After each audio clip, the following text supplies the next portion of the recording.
Hi. Oh, yeah, I'm a little bit quiet. So this is different from what I usually do.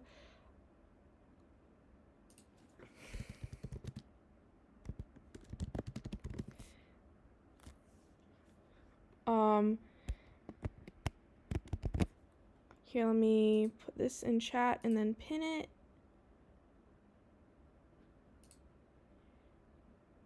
Okay. Let's see. Is it working? Is it...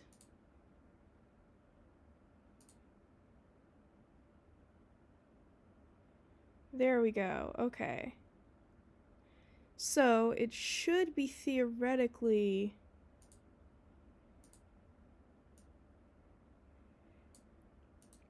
responding to me. Okay. So basically, I write poetry. I do write other things other than poetry. Oh, hi Lenzar. Welcome. I am doing a poetry reading. These are some poems, although Hunter Hunted isn't a poem. Hello Raiders, welcome. Hello. How do I swear I guess I don't have a shout out thing set up, but welcome. But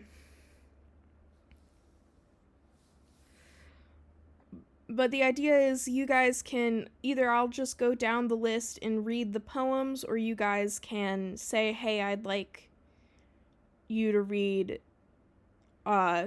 this specific poem. Or I just pinned in the chat, I'm willing to, because I'm in a creative mood and I'd like to write poetry, so followers can request one poem. Aww. Oh, that's sweet. Well, welcome, Lenzar and friends. Yeah, so does anyone want to hear a specific poem first, or otherwise I will just essentially start from the top?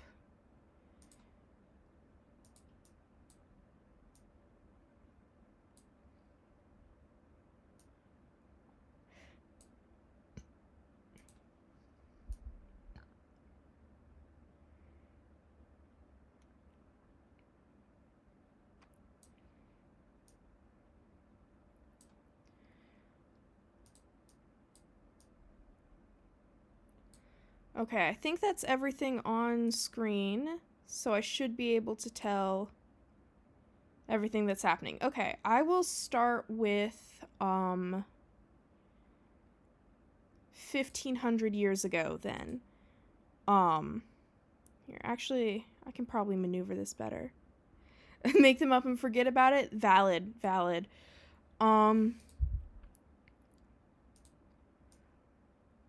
Wait, if I scooch this over here, then I can... There we go. Okay, so 1500 years ago. Oh, my COVID poem? Yes, there's multiple of those, actually. Let me find...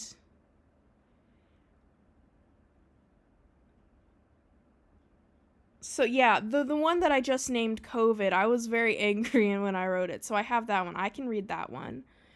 I'll admit I ran out of room on my little list on screen. Where is it? It should be right after these ones, because I don't have it in its own. Here it is. Yes, this one.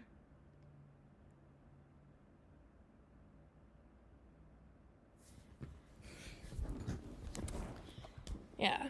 Thank you, Dark Mono, as well. Like, I'm nervous, but I wanted to try, like, I like reading my poetry to people, and I was like, I have where I have a captive audience who can't get away from me? Twitch.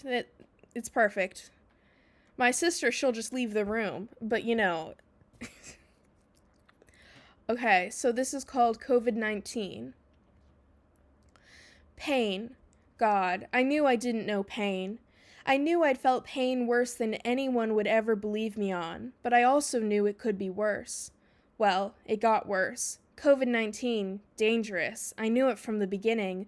My dad had been keeping an eye on the CDC. He said, they're saying that this is going to be a bad one. Oh goodness, I'm already messing up. My dad had been keeping an eye on the CDC. He said, they're saying that this is going to be bad once it hits us. And then my mom said, look at the data, it already has. They shut down schools for 2 weeks. My mom said, schools aren't going to open back up for the rest of the school year, so don't leave anything in your locker. And my dad said, we're in a pandemic, even if no one but the experts are willing to call it that. My mom said, your dad is immunocompromised. If he catches COVID, he could die. And I curled up in my room and knew if I had asthma, and if I caught COVID, I could die. And I knew my mom with diabetes, if she caught COVID, she could die. The only person in our house not at crazy risk was my 10-year-old sister. And everything shut down. We're lucky, my mom said. Your dad and I have essential jobs, and his is all computers. He can work from home, and schools are out, so I'm teaching through a screen. My grandfather died, not from COVID, but it wasn't any better. We can't move. It's the middle of a pandemic. They want on-site personnel, and they refuse to budge. You won't even physically be there. You'll be working through a screen. They need an expert, and they don't want to listen to the experts on this one. Moving from up north to down south in the middle of a pandemic with an immunocompromised dad, an at-risk mom, and an at-risk self, God, I thought I knew pain well enough. We followed the rules. We masked with masks my mom sewed herself to a higher quality than what the public was required to wear. It became political. Death has always been political, but are we not a fucking civilized society? The answer is apparently no. My teachers wear mesh masks as I enter high school. I look at them and know they will kill me with their decision. They will kill my father and my mother, and they will kill me. And they will never believe they were at fault. I see students in the hallways with fake masks. Masks under noses. Do you want to murder someone that badly? You're 14. Fucking grow up. I'm only in person at school because they refused to let us be virtual. And virtual was so bad for me academically, but at least I was alive. At least I was alive. I read fiction online, self-published. There are unfinished stories saved in my bookmarks, and the author's last update from 2019 was that they had COVID, but that they'd update next week. I see corpses on the internet everywhere I look. I walk through a graveyard of people who did everything right, who did everything to keep themselves and others safe. My grandmother didn't leave the house. She was so at risk of dying if she did. My dad to this day rarely leaves the house because he could fucking die. I have a box of masks in my room for in case I'm sick, because even if all these people were willing to kill me, I am not willing to kill them. I don't care about your fucking politics. I care about my fucking life. People in power making statements. Disease will get us all if we let it. Don't fucking let it. We did everything right. It was 2023. COVID-19 was years behind us, right? We were so careful. We wore masks, but we'd had this vacation planned for years before COVID, and Canada was so much safer than the US, so it would be fine. It wasn't fine. Canada was safe, sure, but the Americans just like me, on the plane, were not. My mom nearly died. And me, it sucked, but I was fine. I was fine. I thought I knew that I didn't know what pain was. A year spent in so much pain, a year crying over a lost future I could never get back, long COVID, a year crying over grades, a year crying over what if I die, a year realizing that I can't live like this, I can't live in this amount of pain, I'm not strong enough. But I got used to it, to the pain, to the fog. I dragged my scraps together, managed to get into college after all, grasping my dreams back from the year that stole them. I can't drive. Long COVID took that from me. My learner's permit sits in my wallet mocking me. I got that when I was 15. I can't compete and swim. Long COVID took that from me. My medals and ribbons and trophies mock me. I left them to be packed up and put in the basement.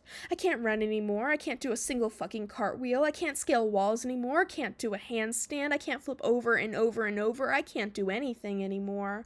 My head, it hurts so bad. I'd never had a migraine before. I've never not had a migraine now. I drag myself together piece by piece, promising myself that recovery is a journey and that healing is not linear. And I fall over and over and over again. I break bones. I get sick over and over and over again. I thought I knew pain. I catch every sickness so that so much as breathes my way. I've never missed more than 1 or 2 sick days. Now I lose weeks at a time. My mind. Oh God, it hurts so bad. I thought I'd never know pain like this. Thought I'd avoid it. Thought I did everything right. Thought I'm not a fucking number. Well, guess who's a fucking number? Exercise, they say. You're just out of shape from a year of laying still. I try. I want it back so bad. I'd give anything to have what I once had. Studies come out, whisper words of doubt. I know. I close my eyes. Please, I think. I don't want to die. I plead with myself that maybe if I don't look at it, it isn't real. That maybe I'll just get better. If I exercise a little more, if I break myself a little more, it'll all go back to before. But I can't close my eyes forever, 'cause the dark hurts just as much as the light, blinds my eyes just as well. I'm not going to get better unless a fucking medical breakthrough happens. There's no fucking treatment that works enough, but we know exercise makes it worse. I'm killing myself as I try to drag back what once was mine, when my own body belonged to me, when it fucking did what I told it to. I'm 18 years old. Give me that youth I was promised, the best years of your life. Give me what was stolen, what was taken from my weak hands, grasping what belonged to me, the hard-earned things I've done. Once I had my mind and my muscles, my wisdom and my brawn. I don't know why my stream says that. Do I still have, I guess maybe the toolkit extension is still activated on Twitch. Let me go make sure that's turned off.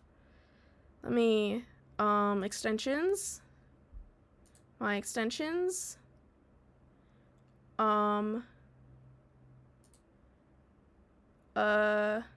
Settings.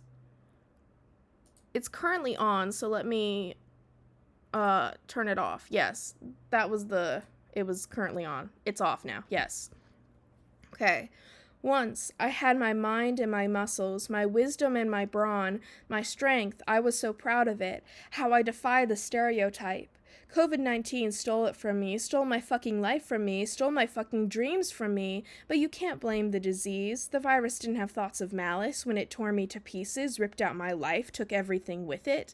The pain, and it stole my brain, my mind. When my body fails me, the only thing I could always rely on, my thoughts, myself, my consciousness. That could just be my Wi-Fi. That could just be the ping. Okay.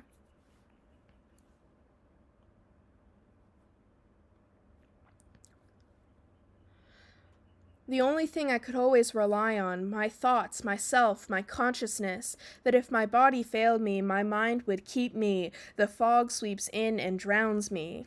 It stole my thoughts from me, stole my genius, took my numbers and my math and my letters, ripped my poems to shreds, my stories burned, my shaky drawings unlearned.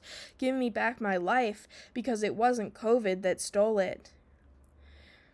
It was the people looking at me from the TV, from the front of the classroom, from the hallway, from the sidewalk, all this fucking backtalk in their mesh masks. They were willing to kill me, and there was not a damn thing I could do to fight back. So that's COVID.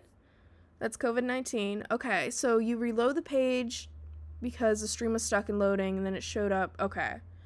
Well, I think I had the extension activated. I forgot to turn it off, but I have turned it off now.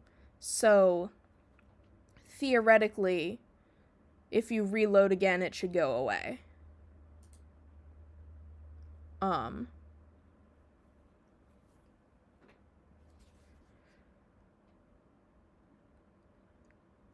So yeah, COVID is one of my longest poems, because I was just so angry when I wrote it. The one at the top, 1500 years ago, is much softer. So I'm gonna start there if everyone's... yeah. I don't know why the stream would keep reloading on your end. It looks fine on my end. Bad ping? I don't know. 1,500 years ago. Oh yes, thank you, Dark Mono. Thank you very much. Yeah, I might do that one for YouTube. It just depends. I guess I'll see if I get it published first, and then that'll affect where I get it published. If I get it published, will affect if I can put it on YouTube or not. Twitch is fine because it's live, but we'll see. So bye, Dark Mono. 1,500 years ago. The year was 524. The month was December. The day was Sunday the 15th. The year was 2024. The month was December. The day was Sunday the 15th. Today I am standing in a forest in the mountains with not a single soul around. The snow falls, muffling every sound. Today I sit... Ooh, you're getting the buffering as well?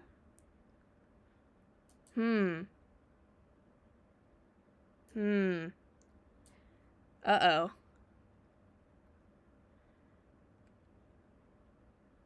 This could entirely be Wi-Fi issues on my end because we've had issues with the Wi-Fi the last couple days. We had to reconnect it because the cord got snapped.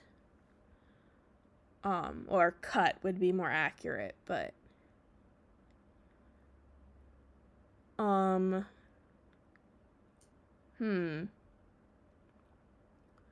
Okay.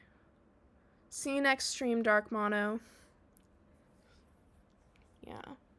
Well, hopefully the buffering will lessen? I don't know. The Wi-Fi says it's fine on my end. Let me check what... Maybe I need to lessen my, what...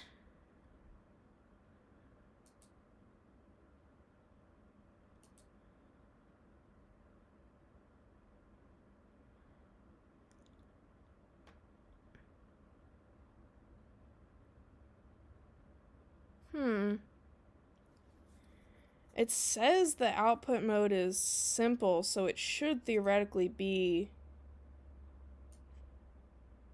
the least disruptive one.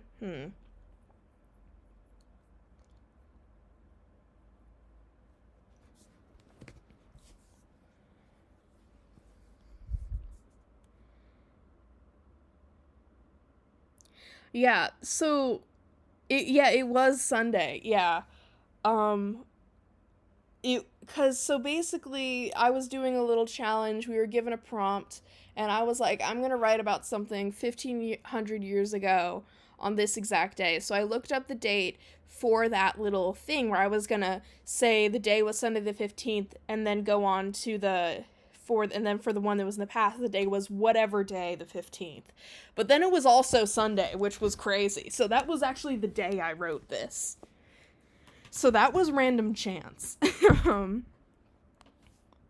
Yeah. But it is, in fact, accurate. Yep. Yeah. The year was 524. The month was December. The day was Sunday the 15th. The year was 2024. The month was December. The day was Sunday the 15th. Today I am standing in a forest in the mountains with not a single soul around. The snow falls, muffling every sound. Today I sit in a building in a forest in the mountains, surrounded by friends. The sun shines on wet asphalt. In this moment I watch the world with wide eyes. I have never seen a place so wild or such a star-filled sky. In this moment I type on my computer. I have room for 64 gigabytes of writing and maybe a few games. The year was 524 and the animals were different. I walk slowly through the snow. The year was 2024. before, and there wasn't an animal in sight as I basked in electric light. The month was December as I scratched a story into a stone. It has room for 100 words of writing. The month was December as I imagined, walking through a landscape I had never seen before. The day was Sunday the 15th, but I did not have a calendar as a small rodent raced across my path. The day was Sunday the 15th, and I wonder which is better, a world where 64 gigabytes of characters are stored forever, or one where 100 words are eroded by time where they were scratched into stone 1,500 years ago. Yeah, I would have, yeah, if it weren't accurate, I'd have, like, I was just, the point wasn't that they were the same day, that they were both Sunday. That really was, I was just like, okay, what was the day of the week 1,500 years ago on this date today? And then it was just also Sunday, which was crazy. I was like, that lines up. It does make it, so that was pretty cool. So that's 1,500 years ago. You know what? I wonder if I can, like, cross that off the list. Hmm.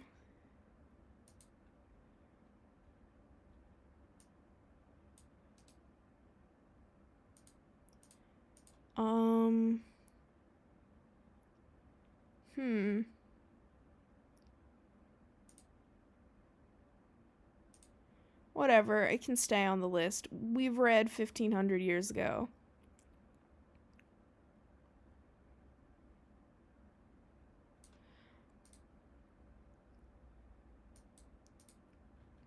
This next one's called A Little Bit Braver. I'll cry and scream and lose my head, and when all my tears are shed, maybe I'll be a little bit braver.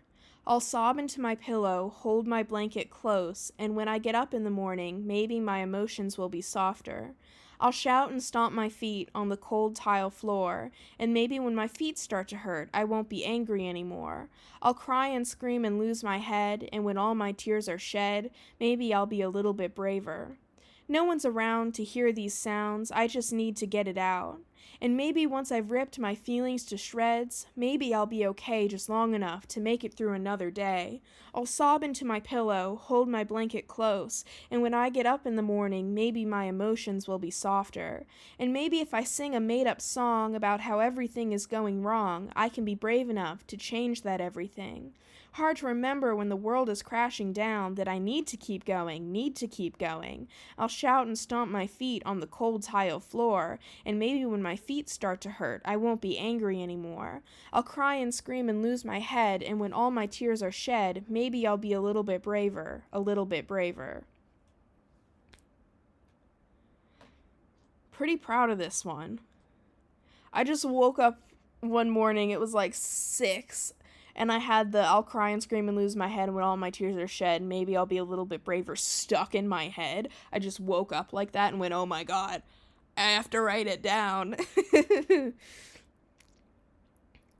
So that went pretty, I think it's pretty good, honestly.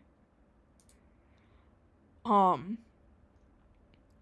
so Blood Drop is actually very old considering it's from I wrote it junior year, I think.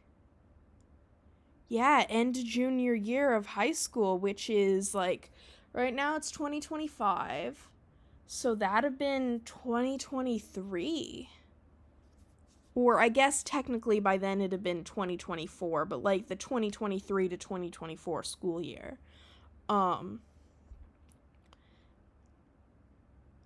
That's so this is pretty old, but I still like it because it's one of my favorite little fantasy ones I've done.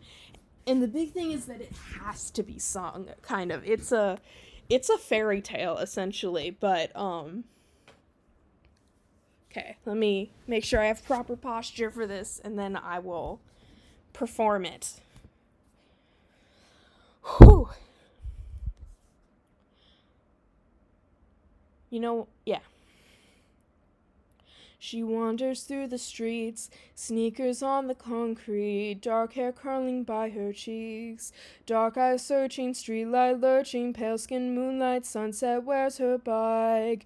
The bike lock's been broken, tire prints into the encroaching night.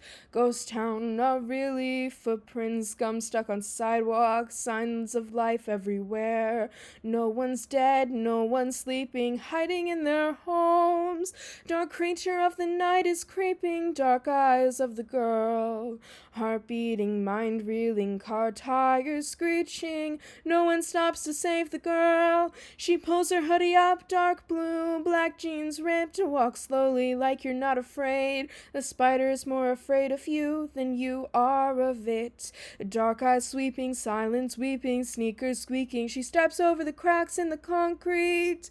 No escape, no rest to take, no sleep for the dead, no escape for the dying. The sun has set, but when it rises, life will bless this town again. Until then, quiet walking, silent stalking, she hopes and hopes and hopes. And something steps upon a crack on the sidewalk and she runs. She runs like she's never run. She can hear it singing.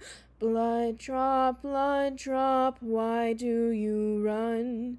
Just breathe a moment, we'll have some fun. Blood drop, why do you run? You're only a drop in the pool that I've drawn. She runs to the fountain where some make wishes, bloody handprints cover the basin. She knows a wish won't save her, the others it seemed didn't learn that lesson. But she's young and she's foolish and she's hopeful and brave, so past the fountain she runs in towards the church graves. She hears laughter behind her and she knows that the monster has no care for any religion humans have grown. But the graves aren't the destination, sneakers on grasses, her chances look bleaker. One bright idea, two stupid neon sneakers. Sharp left, sharp right, when met with a predator, remember to zigzag onto a road past closed shops, to the shop the owner always forgets to lock. Yank the door open, glass won't keep it out for long. Light in the dark, crack, crack, crack, crack, crack, crack. Neon lights spilling from a collection of plastic sticks. Modern inventions might just destroy monsters of old. She drops the glow sticks, fumbling her pocket knife out of her pocket. Toxic color, liquid spills. Her hands sting, bits of glass. She stares into the eyes of the monster for the first time. Dark eyes meet dark eyes in the neon light. She throws the liquid poison light into dark eyes, and the blood drop poisons the monster. It's so 2023 to 2024 is old for me because that's the year I got my first poem published, so I don't have too many poems from that time because that I still consider good, because I was going through so much improvement.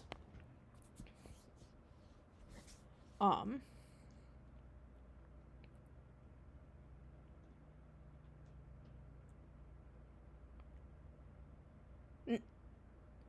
Actually, no, wait, I have the year off by one. It's 2022 to 2023. Um, so it was written in 2023. Yeah, okay. But yeah, so it's a fun little. There's a fairy tale monster that has somehow survived to the modern era. And nothing could have killed it before, but like they couldn't be killed by a wish at the fountain, it couldn't be prevented from catching you at the church graves. All of the things that would normally like maybe prevent a monster from killing you, it's too old. Those things don't kill it. But humans have invented new things, such as like, I don't know, glow sticks, and the little girl manages to kill it. And so she ends the fairy tale. Yeah.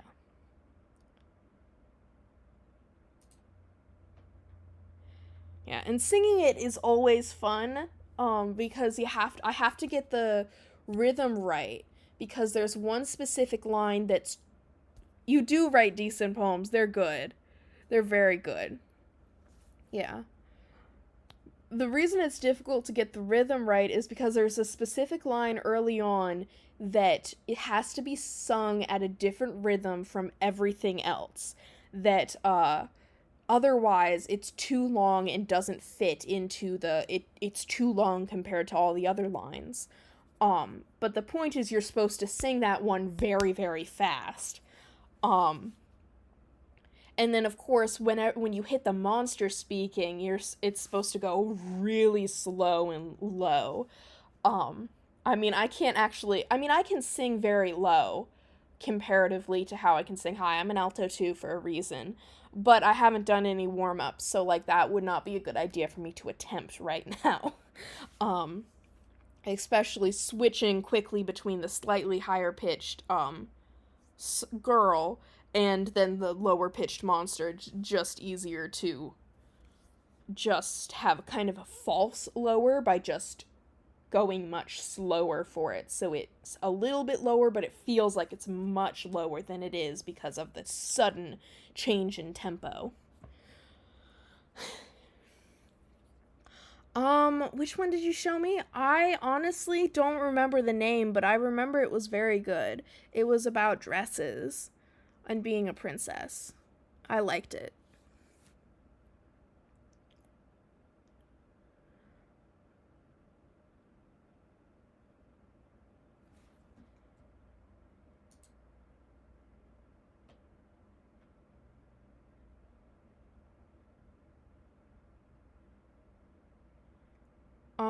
So the next one is called Death, and if you don't like discussions of death, we can skip this one.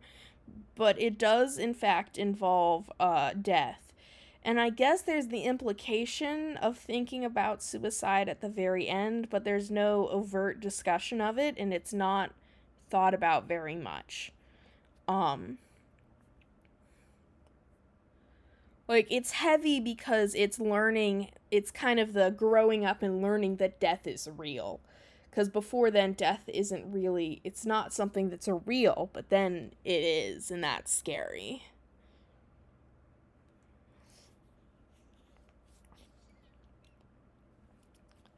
Yeah. Death is something small. I have always known it to be so. Death is something small enough to hold cupped in two child-sized hands. When I was little, sometimes, the animals we fostered would vanish in the night. I knew that wasn't really true, but death came for the small ones first. The first time I held death in my hands, I was very small myself. 9 kittens, 8 kittens, 7 kittens left. Sometimes human intervention will never be enough. I woke up in the middle of the night. Something in my chest hurt. I couldn't sleep. I walked down the hallway into my parents' bedroom and peered through the bars of the crate. Inside was a sweet cat, mother of 9, with only 5 kittens left at her side. One had been pushed away from the rest, cold to the touch, but still alive. I scooped them up in my tiny hands and held them against my chest. They were so cold.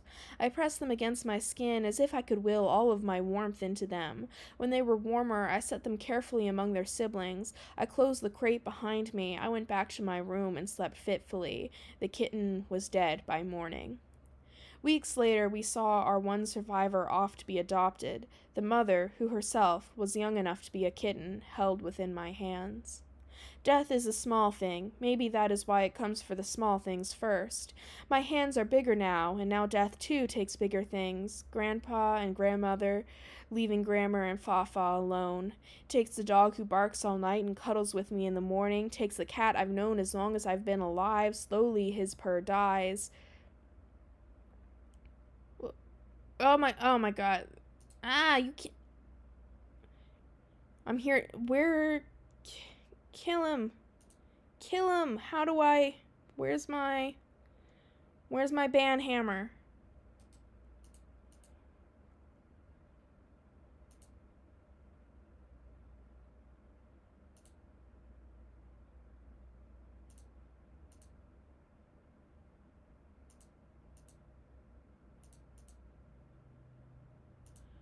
Ah, where's my band hammer? Ah, why can't I? Where's the. Okay, kill him.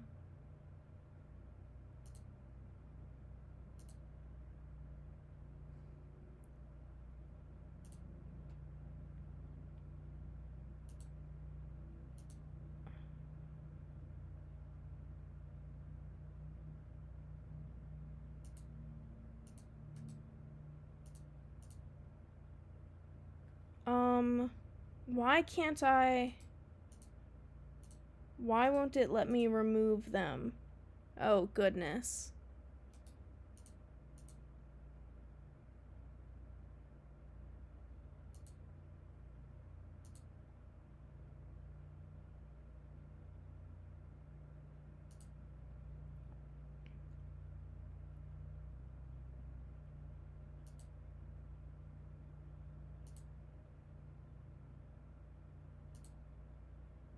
I am attempting to... Oh my god. Why? Where is my mod when I need her? Goodness.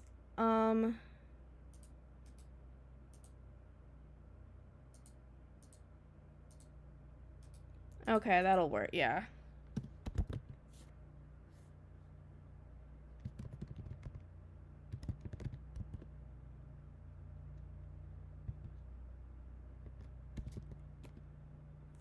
There we go. Success. Thank you for the help. Okay.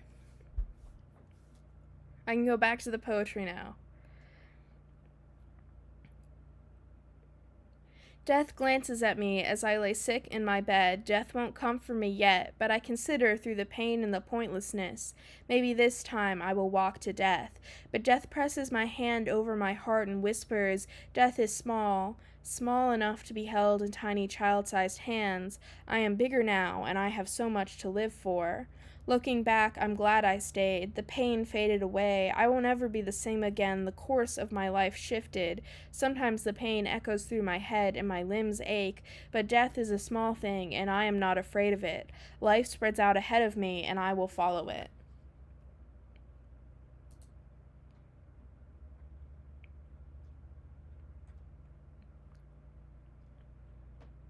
Okay. So the next one is Dreamer. Okay. She stood amongst the endless blue, the sky, the ocean too. Wings or fins or pointed ears, feathers, membranes, fairy dust. She dreamed she was not one of us.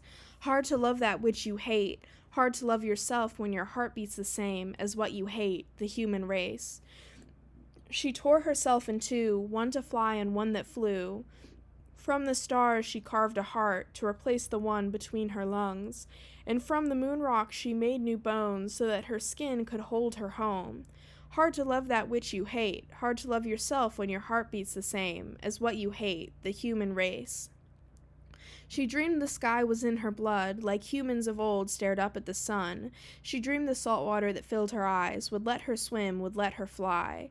Hard to love that which you hate, hard to love yourself when your heart beats the same as what you hate, the human race. Evil in the hearts of men, vindictive smiles and Cheshire grins. Hard to love that which you hate, sometimes it's hard to love the human race. Good to the core evolved that way, but still kindness can be blown away. On the wind, on a whim, the world around her dies, and so she cries, for her limbs cannot hold up the sky or mountains crumbling down. She is just one girl with tears turning muddy brown. Hard to love that which you hate, hard to love yourself when your heart beats the same as what you hate, the human race. She stood amongst the endless blue, the sky, the ocean too. Wings or fins or pointed ears, feathers, membranes, fairy dust. She dreamed she was not one of us. There we go. And that's Dreamer. So this next one is also like Blood Drop was a story poem in that it had a contained story. This one also has a contained story. And actually this is a rewrite. Oh, thank you. Thank you so much. That really means a lot to me. Yeah. So this next one, Frozen Heart, it's a rewrite of a poem I wrote in middle school, one I wrote in 6th grade actually, that I really liked the story, the world I created with it. It's essentially a post-apocalyptic world, but it's a poem about a specific group of people, or one specific girl really, who live in it. Once there was a girl who wore a crystal heart on a thread around her neck. She lived in a world fallen apart, apocalypse and the aftermath, what was left when everything burned down.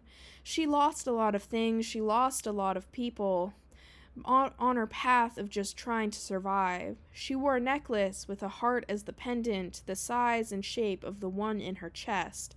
She'd once had others, perhaps a mother, perhaps a father. She hadn't been alone, but now she wandered in empty landscape. She came upon us, a group of survivors, a few of us even from before the end of the world. She was young and small, and our hearts hurt for her, so I offered her a hand. She looked at me with empty eyes and told me she didn't need to care for someone who would only die. I told her life doesn't have to be like that, and I don't think she believed me. One night we were attacked by people driven desperate mad. They took everything we had.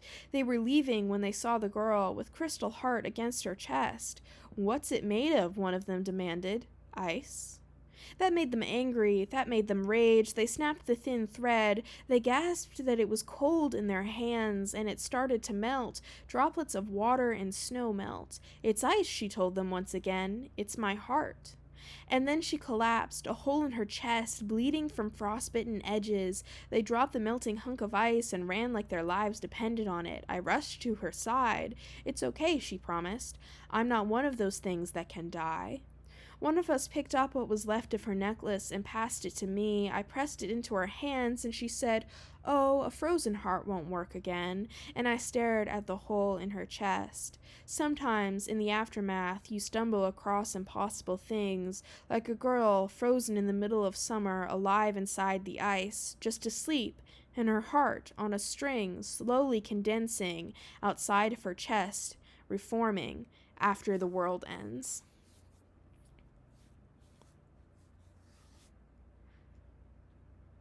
So that was fun. Like, I had this whole concept of there's a frozen heart, but she can't really feel anything until the frozen heart melts. But if the frozen heart melts, she dies. However, and the idea is it's from an outsider's perspective who's trying to save her. And they, so it's, yeah. It was a fun concept, and I was like, you know what, I shouldn't just leave that behind in middle school. I should rewrite that now that I can do it better. Garden is one I wrote really recently, like a few weeks ago, so I'm planting these words on this piece of paper. I'll watch them grow into a garden. I hope they become an old-growth forest. I'll wait the centuries it takes to see it happen. I tend to my stories hour by hour, give them sunlight, water them like flowers. My poems I prune and gently move from my desk to the windowsill under the light of the moon. They sprout 1,000 different kinds right before my eyes, words to eat and words to watch. I gather them in baskets, gift them to my neighbors, tie them with bows, send them floating out the window.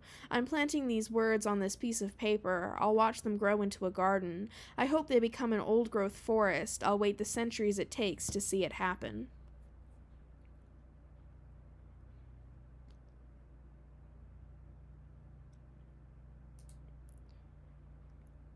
And so this is How to Mourn. This is my first ever published piece.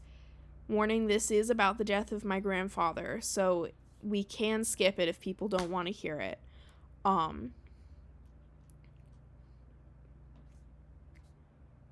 Okay. 1. Worry. Be scared of yourself. You never miss people when they've left, only when they're leaving. If someone dies, will you remember them the way they were? Will you remember to miss them? Don't. You are tempting fate. 2. Fall.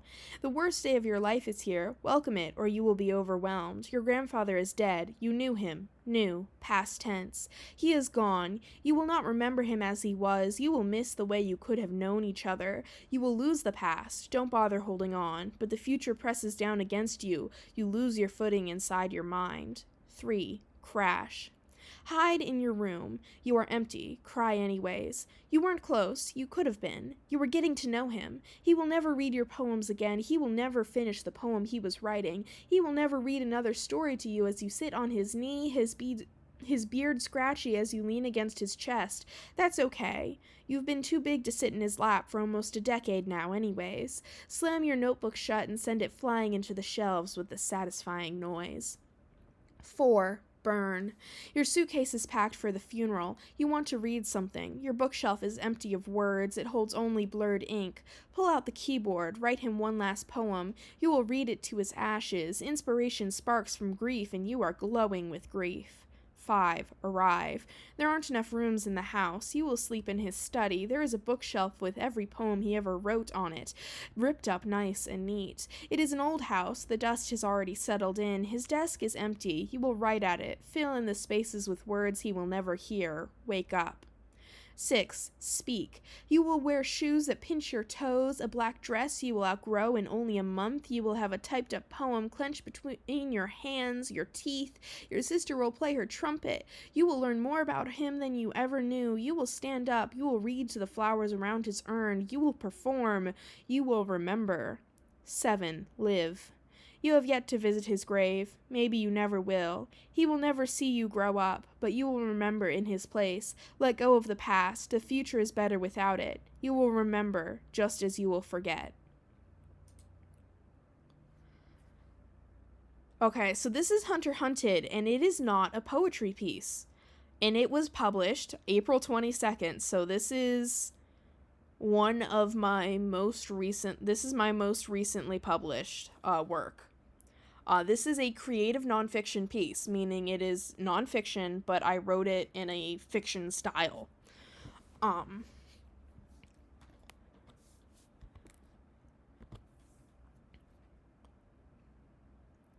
That summer, I was 10, I think. I went to plenty of summer camps, but one sticks out, like a hazy dream with only a breath of clarity. I barely remember it. I remember the bus ride to the camp each morning, how on one of the hills when the bus went down fast enough my stomach would flip and all the kids would cheer and giggle like we were on a roller coaster. Sometimes the bus driver would even humor us and rev the engine, going down the hill faster. I remember that I'd never been to the camp before, but it seemed like all the kids already had friends and knew how the camp worked and no one wanted to be friends with me, except Hunter. He was a whole year older than me. I thought he was the coolest person I'd ever met. He'd gone to the camp every summer for years and knew all the best places to hang out. Being friends with Hunter was fun.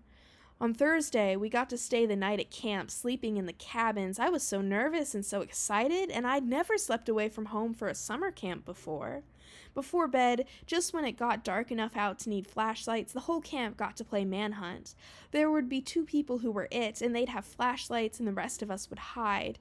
Hunter told me he'd found the perfect spot earlier, so the 2 of us ran into the trees and found it. It was a big tree with curling roots that on the downhill side created a tiny alcove that hid us perfectly. We were bundled up in warm coats, and we were curled up under the roots, the leaf litter damp, as it got darker and darker until everything was in grayscale, and light from the moon and stars was hidden by the trees. It got cold. The 2 of us shivering and listening to the bugs buzzing, and it was gleeful that we had the best hiding spot of anyone. We scooted closer together, my left arm pressed against his right one, warmth in the darkness. We whispered stupid jokes to each other and talked about how annoying little sisters were and our favorite Lego sets and how much fun climbing was. We were hidden from the world in those tree roots, nothing but victory in our hearts, magic in the dirt staining my jeans and the leaves I fiddled with.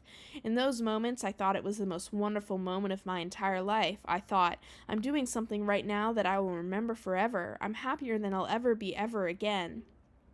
There were voices, flashlight beams being blocked by our tree. We tensed, held our breaths, and didn't move. The lights passed. They came back later. This time the smiling girl, who was certainly at least 15, checked behind the trees. She grinned at us as we jumped to our feet and raced off, stumbling through the underbrush as she caught us. She laughed and smiled and told us there weren't many people left to catch. Her friend, out of breath from trying to catch up to her and us, told me, "You're one of the hunters now." We'd lasted somewhere around an hour. The next morning I was covered in bug bites. I couldn't hold myself still without an itch so bad it hurt, burning in my arms. My jeans were muddy and I had dirt under my fingernails. I cleaned my nails and stuffed my jeans into my bag. I smiled stupidly and tried not to scratch at my arms. I thought, in that moment, that it was the best day of my life. I went back to the camp the next year for the second and last time. Hunter didn't attend. I made friends with a new girl who laughed too loud and cried too easily. That summer, on the sleepover day, I searched the woods for our tree. I led my new friend there with a grin. We lasted an hour last year, I told her secretively. The tree looked so much smaller in the daylight. The roots certainly weren't big enough to hide me completely anymore. The leaf litter was gross, and the ground was damp and slippery. It didn't look magical anymore. I grit my teeth and smiled at my friend because it had to be magical still. It had to be because I'd promised her I had the perfect spot and I couldn't handle being wrong. That night we hid behind the tree with the roots we were too big to hide under, and by chance a group of 7 and 8-year-olds stumbled upon us with proud screams and screeches that they'd actually found someone. We lasted 15 minutes.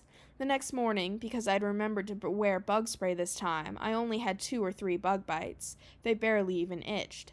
And something deep inside me felt sad, like something was missing, and I didn't know what it was. So that's Hunter Hunted.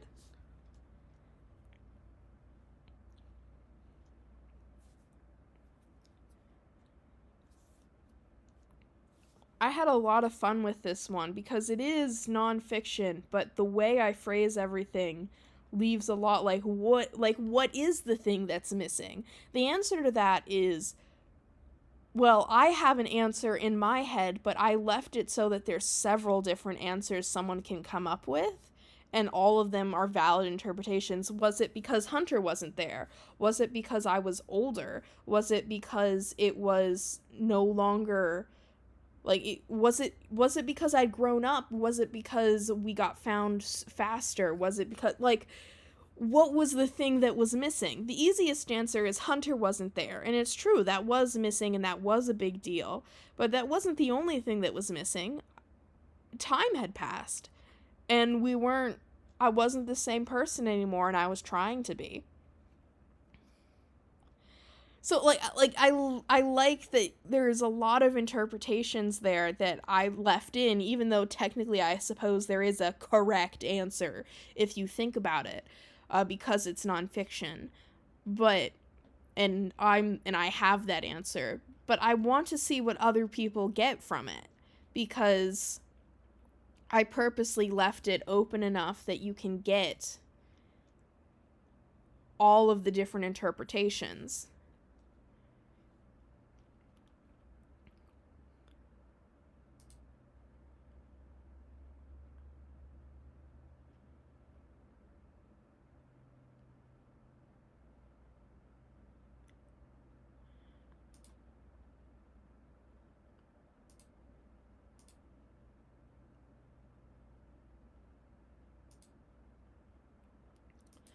Okay, this one is called I Am Tired and I Ache. I am tired and I ache, but I made it this far. I am bruised and I lost broken pieces, but I made it this far. I cut my way through the underbrush to give myself another chance, another shot at tomorrow. I dragged myself forward and kept going when it hurt, and I ache and my limbs burn, but I am here at the end of the race. I take a few steps, a break, a breath, a moment to rest, pick myself back up, fight stronger tomorrow, do better tomorrow, be smarter tomorrow, build myself up better tomorrow. I drag myself forward. I am tired. I am hurt. I am aching, but I am here. I am here. And I pull myself up, one hand on the ledge, enough to lift myself up and over.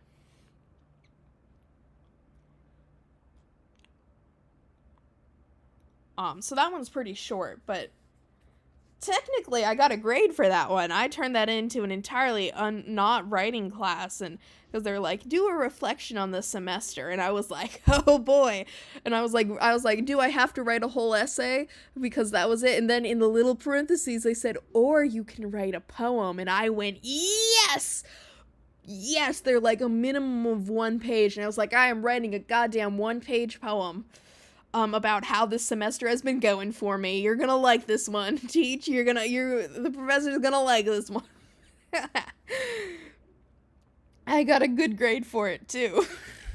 I was like, this isn't fair to everybody else in the class because poems are much easier for me than I imagine they are for most of the other people in this class. I imagine it's here because it's a difficult alternative to the essay. I would consider it not a difficult alternative to the essay. uh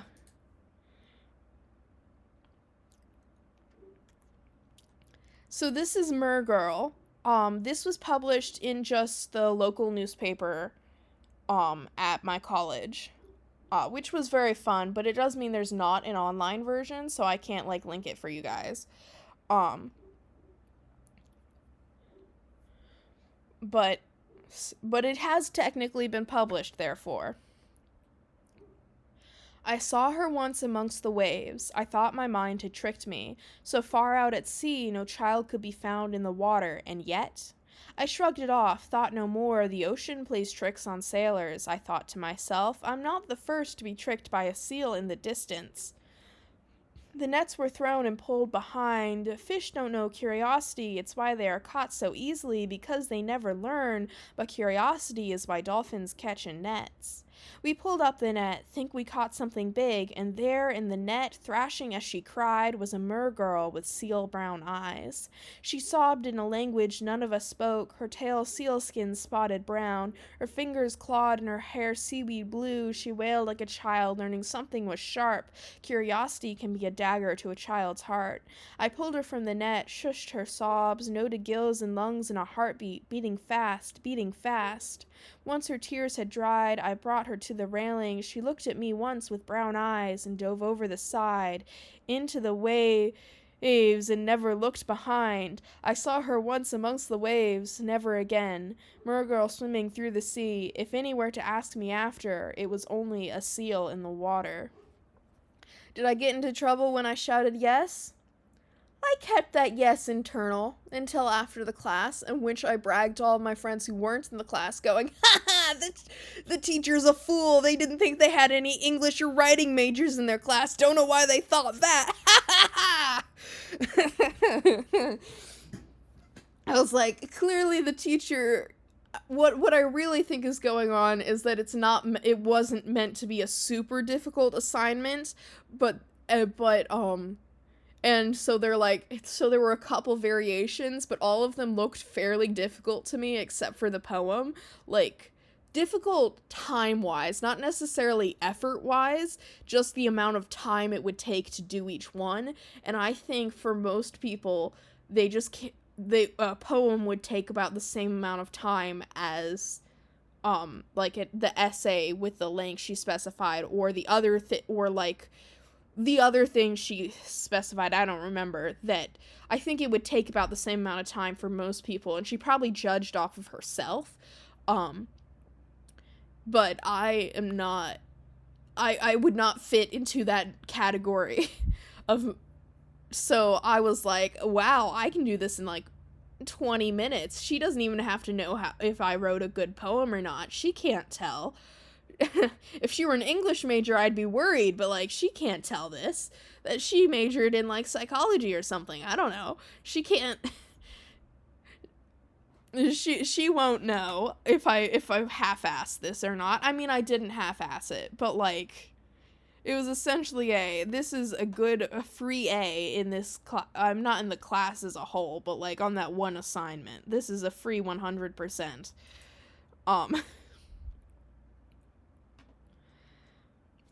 Which the assignment itself was worth like 30 points. It wasn't crazy, but like, but I had so many essays for other classes I had to work on. I was like, I'll take anything that requires less work. So it was a win for me. Okay, this one is called Mom and Dad.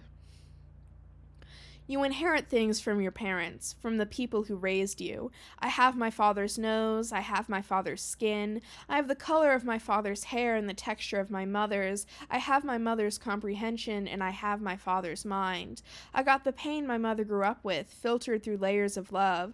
I got my father's differences, my diagnoses my diagnosis matching his lack of one. My mother sees herself in me, in my sister too, our fidgeting hands never truly sitting still. My sister got our mother's hair and skin, I got our father's freckles. My sister got my mother's brain. My sister loves computers the way my father does. Words dance for her, out of reach, like they do for my mother. I have my mother's eyes, or perhaps my father's. My sister has my dad's nose, and we got the glasses from both of them. I dodged the braces and medically broken jaws. My dad still has Invisalign, and my sister has braces still. I burn like my father does, catch fire in an instant. I love the water like my mother does, even if it stings me like it does my father. My sister loves numbers just like me, just like dad. We love stories just like mom. And I love poetry like grandpa, whose blood I don't share. And according to mother, he used to read in the bathroom like I do. I got my height from neither parent, stunted growth. Thanks for the asthma, mom, and the debilitating bleeding each month. Thanks every woman on both sides for the back issues caused by a certain aspect of puberty. Thanks, Dad, for the dangers of maybe one day arthritis and that I could be a carrier for type 1 diabetes. Thank you, Mom, for the understanding. Thank you, Dad, for letting me not feel alone. Thank you, sister, for sharing the struggles of growing up in our home. I inherited a lot of things from my parents, things I hate and things I love. It's funny looking at me and my sister, how we seem to be two different halves of each of our parents, and I know that's how genetics work, how chance can play a part, but sometimes I feel like you could split us both down the middle, pair our halved hearts together, and make two whole copies of Mom and Dad.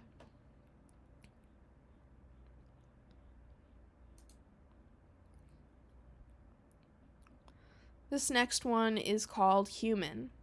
Life has been soft for me, all the sharp edges have come from inside. Life has been soft for me, all my bleeding is internal, that's where the blood's supposed to be. I was so lucky. The world is not like you do not belong here. The children make it clear you are not one of us. The adults look down at you, and they know you are not one of them. They make it clear to you that you will never fool them. I am pretending to be human. My DNA says otherwise. Mom and Dad claim otherwise, but I am just pretending. I am the mimic in the room that everyone is so scared of, but the spider is more afraid of you than you are of it, and God am I terrified. I bleed like a human, and I look like a human, and I don't talk like a human, I don't think like a human. Break me down, I'm indistinguishable. All grown up now, I'm so good at mimicking. I just do what you do. Am I doing it right? You do not belong here. The world makes it very clear. I find evidence that we have always been here, that the modern world was built by our minds and our blood.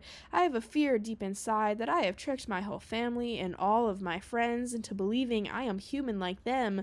Funny how the outcast longs to fit in.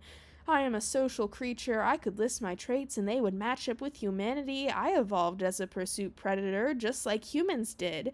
Am I one of you? My sister is, my mother too. Am I one of you? Are humans just cruel to their own? Life has been soft for me. I got so painfully lucky. I would not be me if I were not human, but if I were human, then humanity is cruel.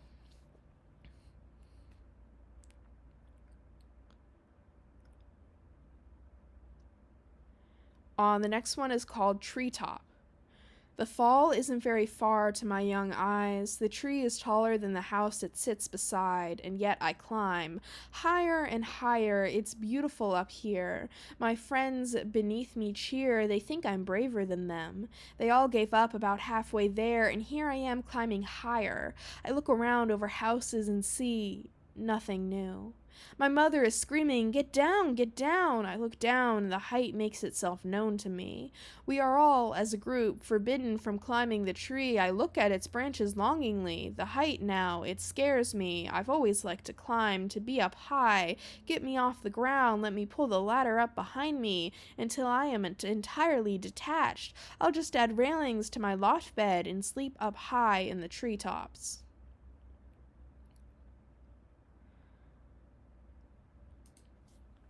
Okay, this next one is also very short. It's called Spider Webs. Love is a silly thing made of thin spider string, strong enough to lift the sky and weak enough to snap as you walk by. Love is pretty like a spider web, catches the light, art made by unknowing hands that could not comprehend the beauty they crafted. Love is gross like cobwebs, sticky and tangled, unexpected, wrapped around your fingers as you flail. Love like mother, father, sister, brother, family hold me close. Love like friendship shattered in childhood sitting next to you on the swings. Love like blushing and holding hands and kiss you better than you are. Love like a spider who eats their web when they get up to move, leaving nothing behind. You only see cobwebs when spiders die. Weave your web strong and weak, beautiful and sticky. There is no such thing as pointless love.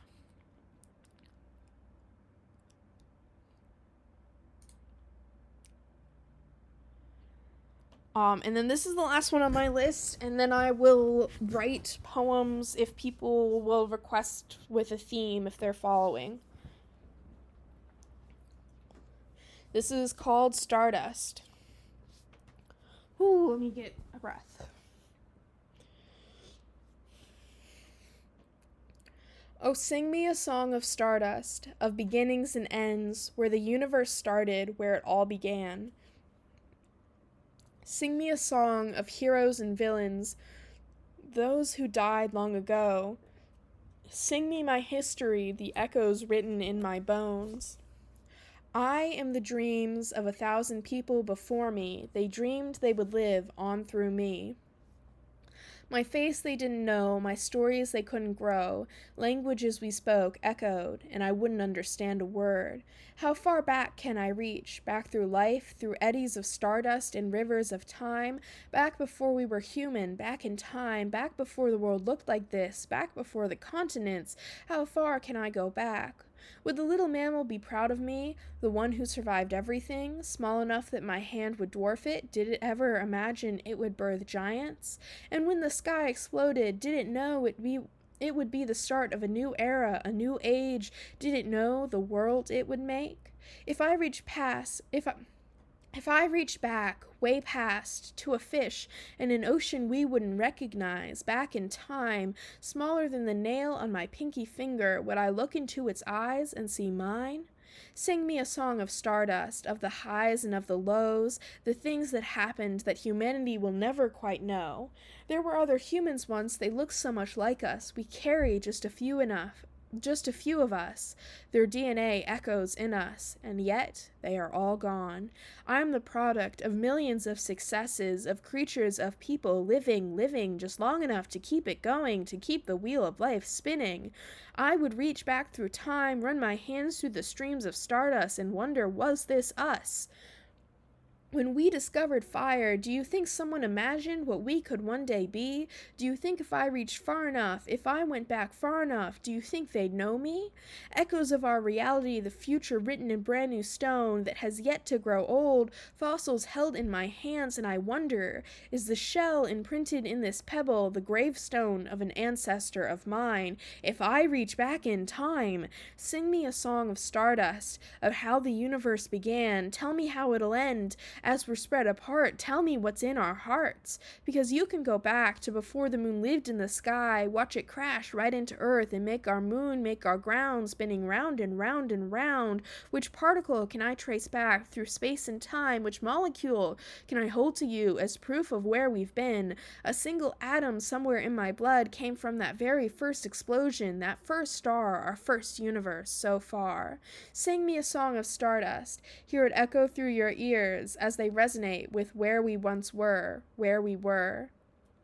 There was a little single-celled creature that had no eyes, no senses, it had nothing inside it, just a dream of life, and we all owe our lives to it. Is God the same as his creation? Does God walk among us, echoes in our blood? Is he made of stardust? Are we made up of him, of his shed skin? Is God a tiny, single-celled creature that dreamed of a future? If I looked it in the eyes it doesn't have, would it recognize me as its descendant? Would it know me as its blood? blood.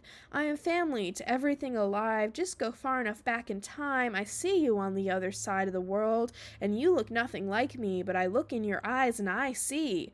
Stardust, sing me a song of stardust, of beginnings and ends. Tell me how we got here. Tell me where we'll be. Tell me where we'll be. That's all of the poems I had planned for reading. Does anyone have a poem request that they would like me to, you can throw out just a random theme or just like a one-word idea, and I can, give me a title, a silly poem title, and I'll try and write a poem that fits the title.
Oh no.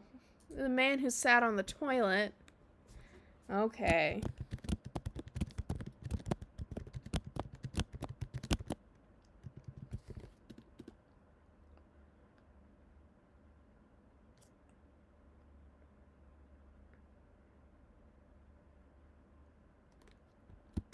The man who sat on the toilet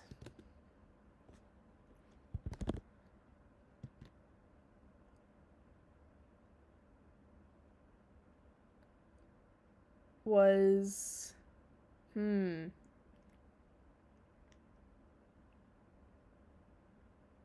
No. The man who sat on the toilet held his head in his hands.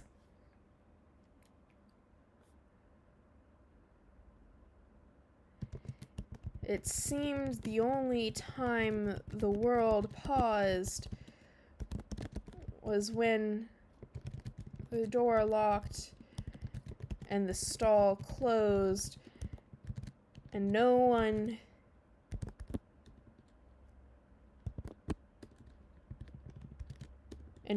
could come ask him to do his job, could ask him for assistance.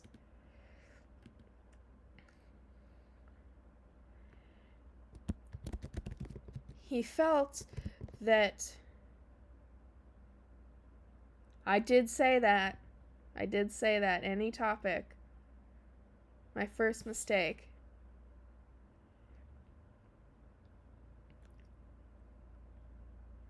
The man who sat on the toilet held his head in his hands. It seemed the only time the world paused was when the door locked and the stall closed and no one could come to ask him for assistance.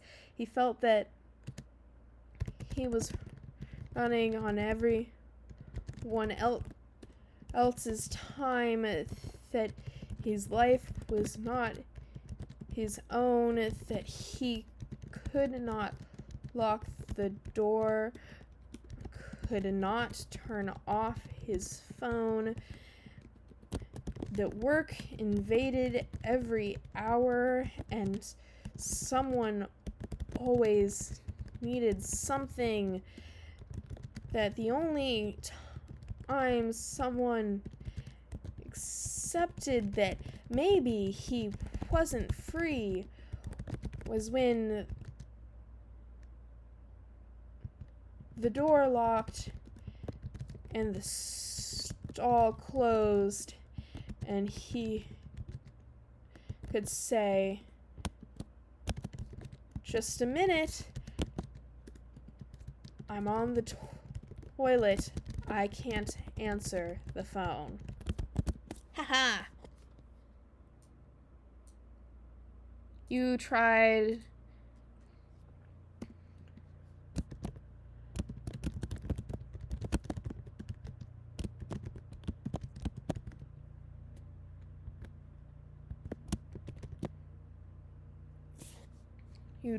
to give me a silly prompt. I made it work. Okay, here we go. It's called The Man Who Sat on the Toilet. The man who sat on the toilet held his head in his hands. It seemed the only time the world paused was when the door locked and the stall closed, and no one could come ask him for assistance. He felt that he was running on everyone else's time, that his life was not his own, that he could not lock the door, could not turn off his phone, that work invaded every hour and someone always needed something, that the only time someone accepted that maybe he wasn't free was when the door locked and the stall closed and he could say, "Just a minute, I'm on the toilet, I can't answer the phone." Haha. I think I win this round. It's a battle now. It's a competition.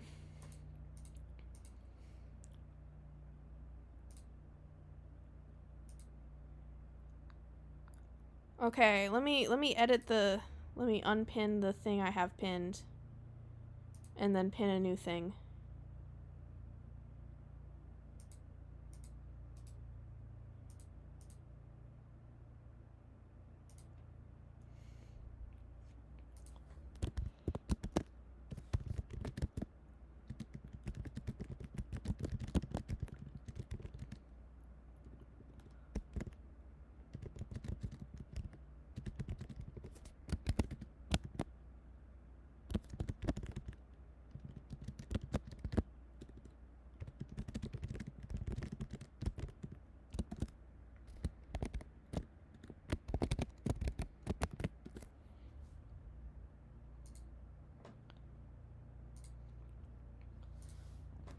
Okay, I can put it on AO3 and I can even gift it to you on AO3 even.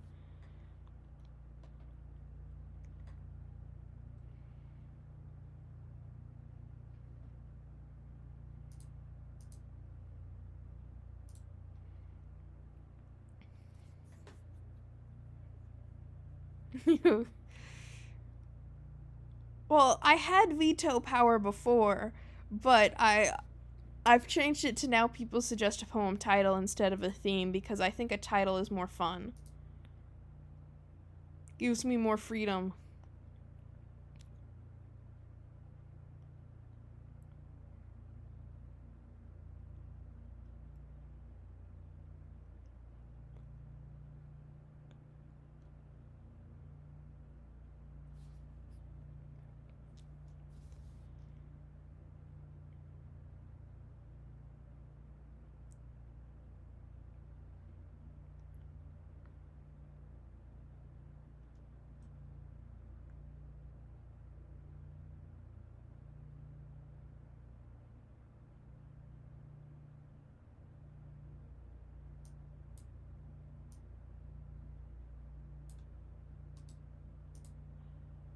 Actually, since I finished reading all of the poems, let me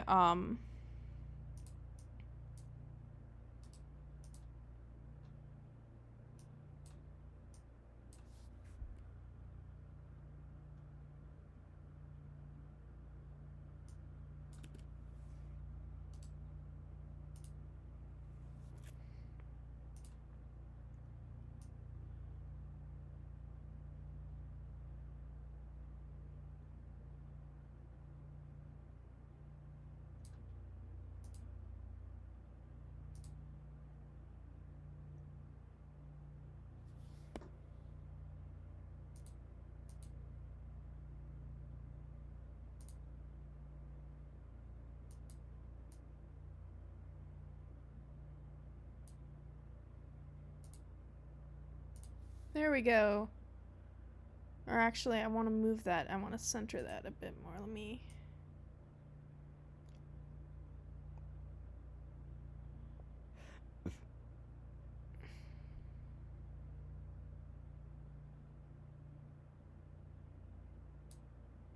There we go. Centered.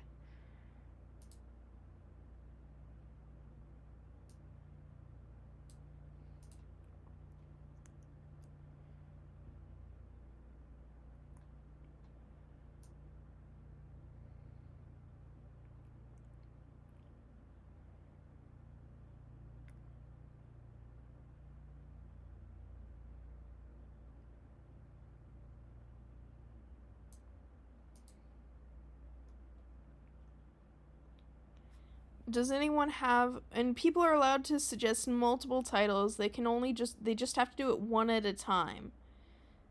You're not limited to one anymore. Because I've decided, because it's not fun if I only get one.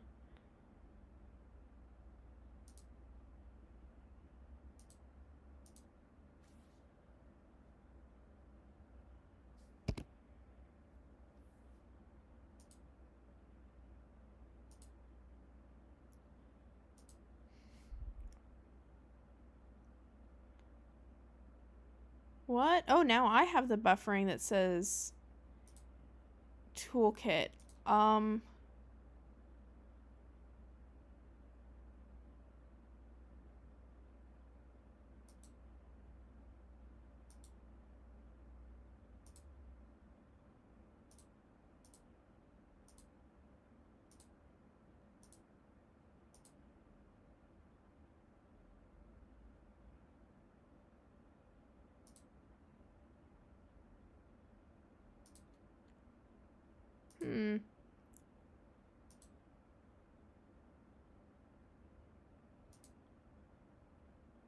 Why is it doing that? Weird. Okay. Dave, okay.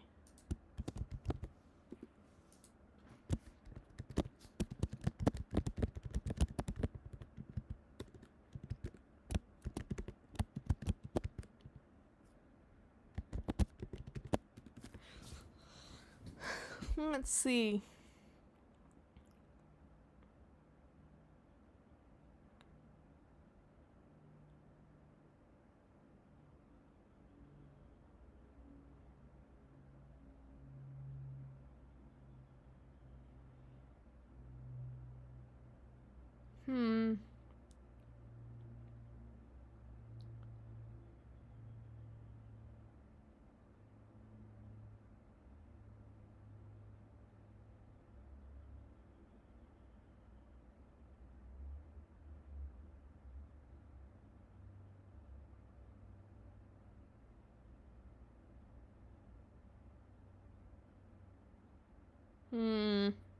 Oh man, you stumped me with this one because you've given me nothing to work with. Okay.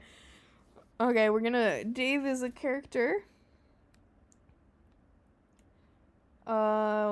Need to decide something about him. What's the poem about? It's called Dave, so it's about him. Ooh, I know. Okay.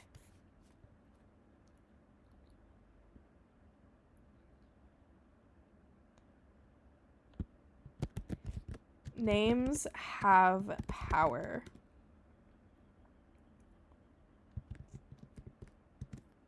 Don't give yours so freely. Anyone could snatch it right up. Something so simple. 4 letters, common, hard to protect, hard to defend. Names have power, my friend.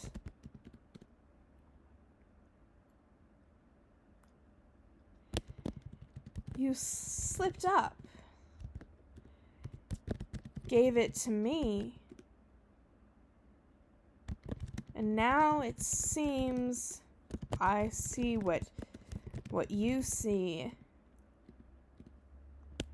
There are creatures such as me that lurk about, stealing names. You should be more careful with yours, Dave. Okay. Names have power. Don't give yours so freely. Anyone could snap. Okay, no, I shouldn't read it in that tone of voice. Names have power. Don't give yours so freely. Anyone could snatch it right up. Something so simple, 4 letters, common, hard to protect, hard to defend. Names have power, my friend. You slipped up, gave it to me, and now it seems I see what you see. There are creatures such as me that lurk about, stealing names. You should be more careful with yours, Dave. There we go.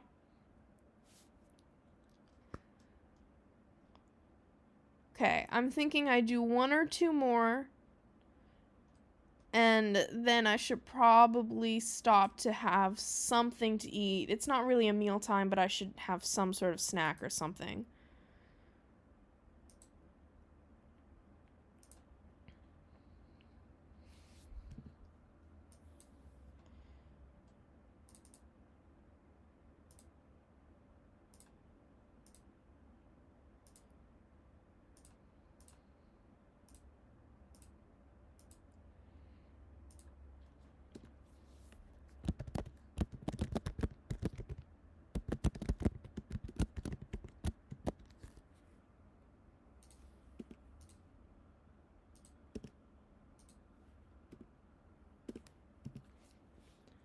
Okay, 1 more title.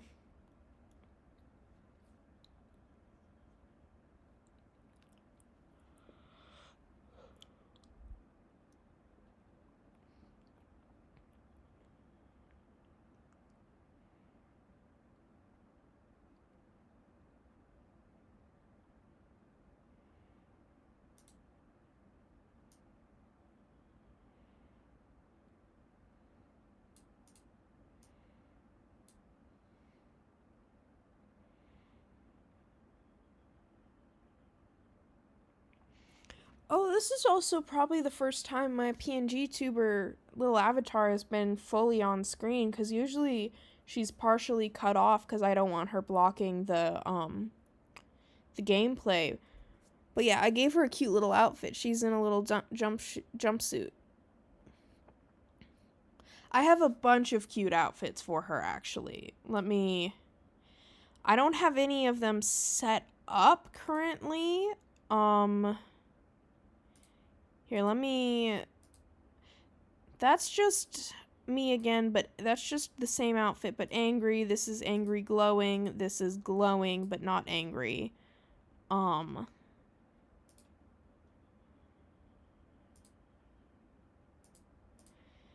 I don't have any of the other outfits set up to be able to talk at the moment, but maybe I should get around to doing that so that I can have outfit changes and stuff. Because right now I can just go angry eyebrows and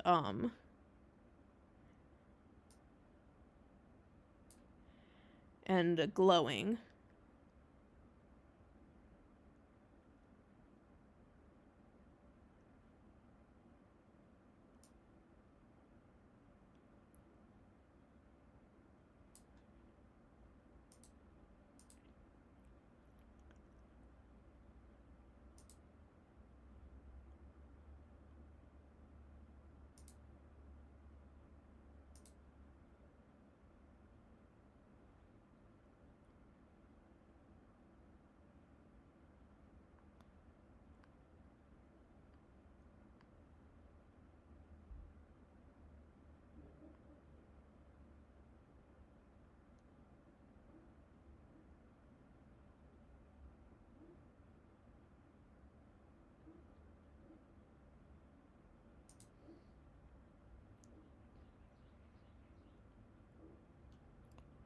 Maybe I'll do this kind of stream again tomorrow and just go straight to the people suggesting silly titles and then me attempting to write a poem that's decent or is silly. Because this has been fun, and as much as I like RimWorld and I really like the chat interaction, I've, like, just the sitting down and playing aspect, I haven't really been in the mood for, but I've been wanting to do some streaming, so I was like, you know what, I could go live and read poems and stuff. So I think that's what I'll do. I will probably stream again sometime tomorrow. When exactly, I am uncertain.